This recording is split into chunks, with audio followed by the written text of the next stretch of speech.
मास खत्म होगा तो नीतीश कुमार के बेटे निशांत कुमार की राजनीति में एंट्री होगी और वह अपने बेटे को मुख्यमंत्री बनाने के लिए पूरी जी जान से लग जाएंगे। ऐसी तमाम चर्चाएं आपने भी पिछले कुछ दिनों में सुनी होंगी। इस बीच जैसा कि आप जानते हैं कि आदिदेव सूर्य के उत्तरायण होने और दही चूड़ा भोज के आयोजन के साथ ही बिहार में सियासी गतिविधियां बढ़ गई हैं। बिहार चुनाव के बाद सत्ता में वापस लौटे मुख्यमंत्री नीतीश कुमार 16 जनवरी से फिर से एक्टिव होने की तैयारी कर रहे हैं।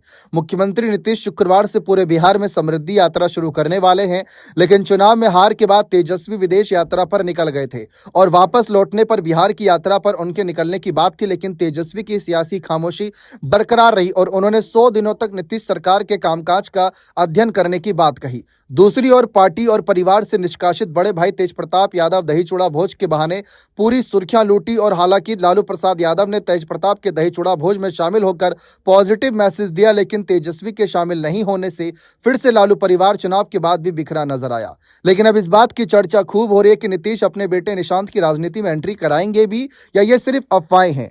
बता दें कि इसमें सबसे दिलचस्प बात यह है कि पार्टी के कई नेता, जिसमें विधायक, सांसद और बड़े बड़े दिग्गज मंत्री हैं, वो चाहते हैं कि भाई निशांत कुमार की राजनीति में एंट्री हो। लेकिन सवाल यह है कि अगर निशांत की एंट्री होती है तो क्या बीजेपी उन्हें स्वीकार करेगी? और अगर कल को नीतीश के मन में यह आया कि मेरा बेटा आ रहा है और मैं सीधा उसे मुख्यमंत्री बनाना चाहूंगा, क्योंकि देखा जाए तो निशांत कुमार की उम्र भी 50 साल करीब हो गई है, और अगर अब वह किसी कार्यकर्ता के तौर पर भूमिका अदा करेंगे, फिर कभी चुनाव लड़ेंगे, कभी जीतेंगे और कब मुख्यमंत्री बनेंगे इस बात का इंतजार करेंगे नीतीश, तो शायद 10-15 साल लग जाएं।